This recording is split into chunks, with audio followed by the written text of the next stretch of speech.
డబ్బు నిలవట్లేదు, అప్పులు ఎక్కువైపోతున్నాయి, సమస్యలు ఎక్కువైపోతున్నాయి, మనీ పరంగా ఇష్యూస్ ఉండుంటాయి.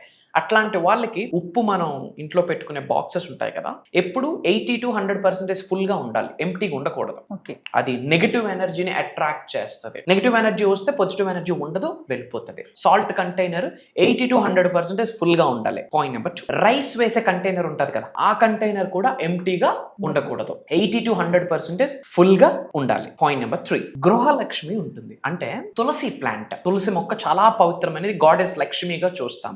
ఈశాన్యం వైపు గాని తులసి మొక్క పెంచడం వల్ల ఎయిర్ కూడా ప్యూరిఫై అవుతుంది, ఆరా కూడా ప్యూరిఫై అవుతుంది. సంధ్యా సమయంలో నెయ్యితో మనం ఒక దీపం పెడితే, లక్ష్మీ బీజ మంత్రం ఏదైనా సరే ఒక 9 సార్లు చాంటింగ్ చేస్తే అద్భుతమైన మనీ ఫ్లో, గృహలక్ష్మి అంటాం. తులసి మొక్క ఎండిపోకుండా చూడాలి. ఈశాన్యం వైపు నార్త్ ఈస్ట్ ఆర్ ఈస్ట్ లో మనం పెట్టుకుంటే ఇంటికి ఒక పాజిటివ్ ఎనర్జీ, ఇంటి చుట్టూ తన యొక్క ఆరా ఎలివేట్ అవ్వడం ద్వారా నెగిటివ్ ఎనర్జీస్ లోపలికి ఎంటర్ అవ్వకుండా ఉంటాయి. ఎప్పుడైతే నెగిటివ్ ఎనర్జీ ఎంటర్ అవ్వకుండా పాజిటివ్ ఎనర్జీ, పాజిటివ్ ఆరా ఉంటుందో అక్కడ లక్ష్మీదే ఉంటుంది. డబ్బు, అనారోగ్యం, ఉద్యోగం, వ్యాపారం, అప్పులతో బాధపడుతున్నారా? అయితే మీకోసమే అహం బ్రహ్మాస్మి సాధన 11 days ఎనర్జీ యాక్టివేషన్ ప్రోగ్రామ్.